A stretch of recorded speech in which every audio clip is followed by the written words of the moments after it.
Senator Cory Booker's statement that supporters of Supreme Court nominee Brett M. Kavanaugh are complicit in evil drew criticism from senior Republicans who called the New Jersey Democrats' comment absurd and inappropriate.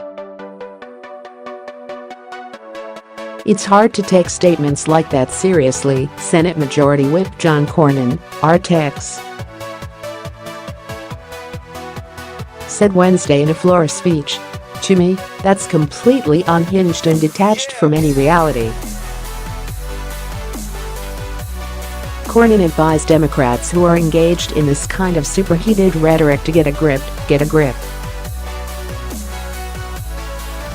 Booker's comment at a news conference Tuesday could further inflame debate over Kavanaugh as red state Democrats face pressure to support President Trump's second Supreme Court pick.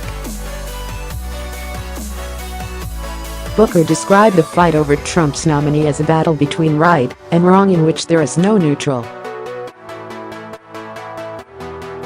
"I'm here to call on folk to understand that in the moral moment there is no neutral," Booker said, as shown in a video clip posted on YouTube by the Republican National Committee. "In a moral moment there is no bystanders. You are either complicit in the evil, you are either contributing to the wrong, or you are fighting against it." Booker continued with a reference to Psalm 23, "We are walking through the valley of the shadow of death. But that doesn't say, though I sit in the valley of the shadow of death.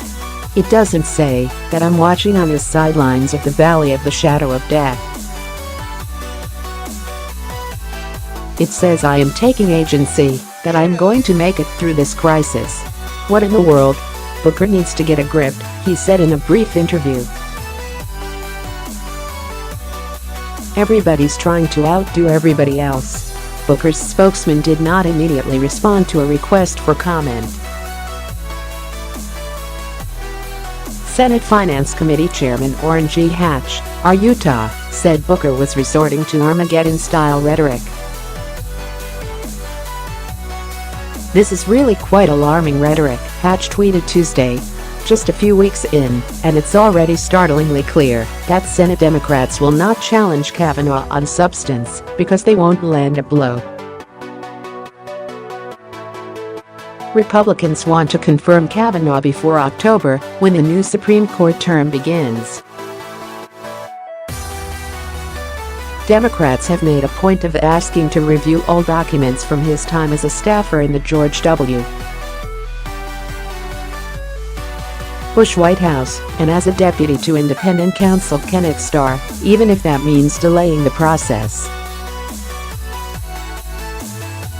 It remains unclear how several key senators will vote, including Democrats Joe Manchin III, W. Virginia, Joe Donnelly, Indiana, and Heidi Heitkamp, ND, who represent states where majorities supported Trump in 2016. The three voted for Neil M. Gorsuch's Supreme Court confirmation last year. Donnelly and Manchin have announced they will meet one-on-one with Kavanaugh in the coming days, even as top Democrats refuse to participate in the custom until they resolve the dispute over the review of documents from Kavanaugh's career. The Democratic candidate for Senate in Tennessee, former Governor Phil Bredesen, tweeted Wednesday that someone has to step up and start putting an end to partisan bickering and rancor over the Supreme Court nominee. "We Democrats have a chance to show leadership in this with Judge Kavanaugh's nomination," he tweeted. "Democrats should meet with him, make an assessment, and vote their conscience, and not a party line."